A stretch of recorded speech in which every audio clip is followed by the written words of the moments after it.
And I feel like when we go into these times where everyone's talking about recession and fear and all of those different things, we kind of have two reactions to it. One can be growth and the other can be comfort. I look at comfort as the same old, same old. Your comfort is your comfort zone, the business that you're used to doing, the people that you're used to hanging around, the clients that you're used to getting, the volume that you're used to reaching. That's your comfort zone.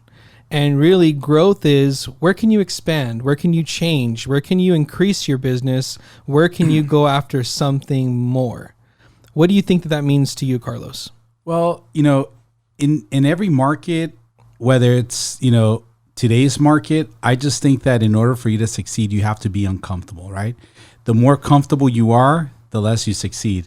The more uncomfortable you are, you can strive to higher levels of success, Every day at what I do, I have to make sure I'm uncomfortable of doing new things, working on new ideas, because if I don't do that, it's like I'm not going to grow to the next level, Yeah.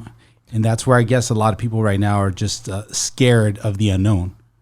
Yeah, and I think it's so true. I think a lot of times if you're stuck in that comfort zone, comfort can actually drain the passion out of your purpose. Correct. Because you get used to the monotony of doing the same thing the same old way. And so your body kind of just adapts to that, and you kind of just go into auto mode and cruise control in your life. And so you kind of have to do something to shake it up to make sure that you're in a growth mindset during the recession. When we look at what happened during the last recession, we had more millionaires that came out of that recession than any other period. So it shows that if you can have a growth mindset during a recession, you can really have success. Correct. And that's the thing that, again, I go back to the fear factor, right? A lot of people right now in today's market, it's like their fear is based on what they're seeing on social media, what they're seeing on the news. But I think that people can go beyond the fear if they stay away from that noise and just focus on their mission and their goals, right? And, be uncomfortable. Do something that can change your life, because nowadays, a lot of people are so uncertain of what's going to happen the next day. But the thing is that they're listening to what's going on the media of all the negativity. And that's what I think that derails people of not wanting to move forward, or they're just comfortable and they just want to stay where they're at and not move, Exactly. And I think people forget in a recession, money doesn't disappear. Nope. The same money is still there. It just changes hands. Exactly. So are you going to be involved in the money that's changing hands? You're going to just sit on the sidelines and be afraid about what's going to happen. Go ahead. But no, it's like, I know it's probably happened to you in the past, and I know it's happened to me maybe a couple of times in the past where, I had opportunities to invest on something, but I was scared because of what was going on at that time. But I had other friends that took that initiative, said, hey, you know what?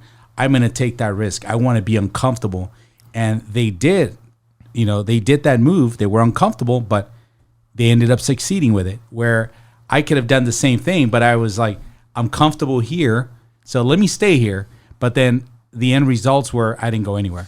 Yeah, and I think also that kind of is what pushed us to getting into commercial real estate.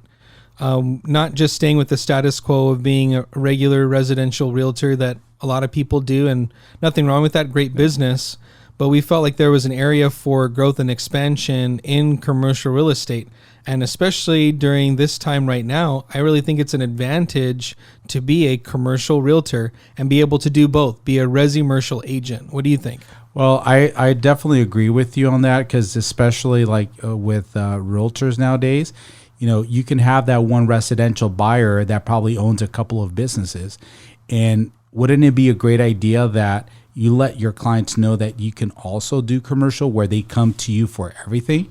Because if you can't specialize on both things, then what happens is that they can meet that one commercial agent that specializes on both, and there you'll lose business. But I think that the more information that an agent can probably get from a commercial agents like us, to where they can get trained and know all the fundamentals, they can basically expand their business, open up new opportunities, I think that's a great way to look at it. Look at it as an opportunity for growth and not look at it from a fear or having that perspective that, oh, I don't understand commercials, so I'm just not going to get into it. Correct. And I think for us, what made us successful is that we took on an approach like, we don't know it, so we're going to learn it. Correct.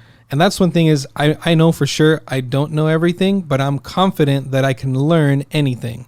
So I can take that approach with every area of life. And so that allows us to adapt to the situation because we learn and we can improve and add things to our toolbox. Correct. So we can be more effective as agents, right? Correct. And it comes to like what you said earlier, confidence, right? The more confidence you have in yourself to learn something, that's how you're going to grow, you know? And when I started in commercial, my first deal was a gas station. I did not know everything, but I worked with someone else that taught me the ropes, which I had my commission split was very low, but I didn't really care about that because I was in the business to service people and not me. So I had to learn as much as I can.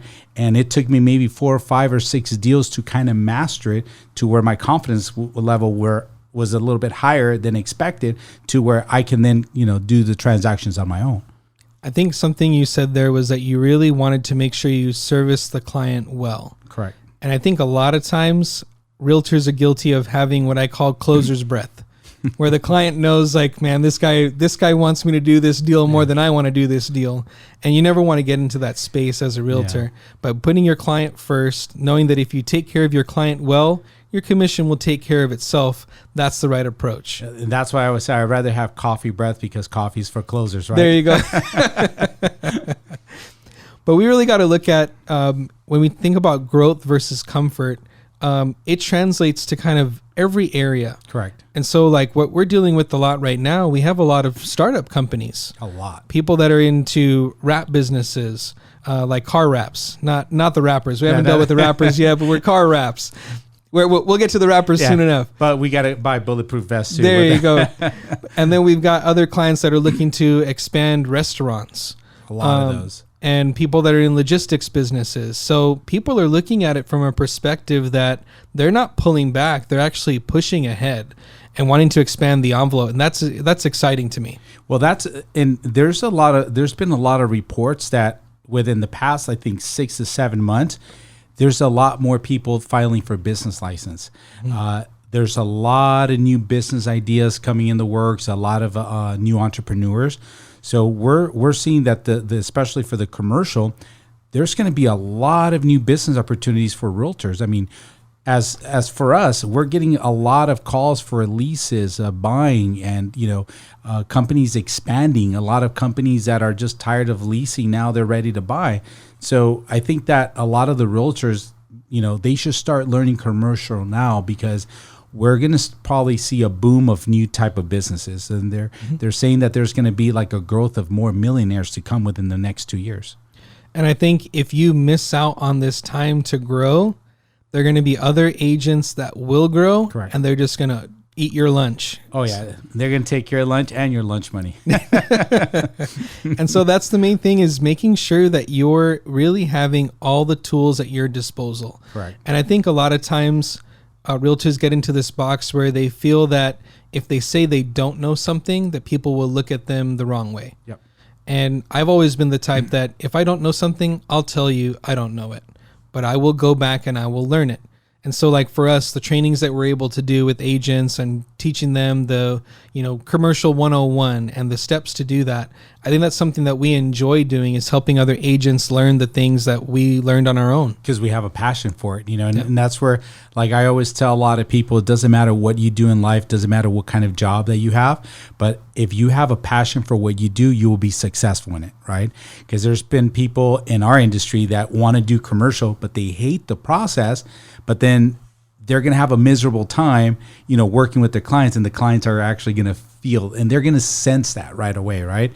But it's like, if you love to do something, master it, learn it, work with mentors, just work with a group of people that can help you get to that next level. And I think that's so key about really tapping into passion. So like when you think about people that are excelling in any industry, they are the thought leaders, if you would, of that industry.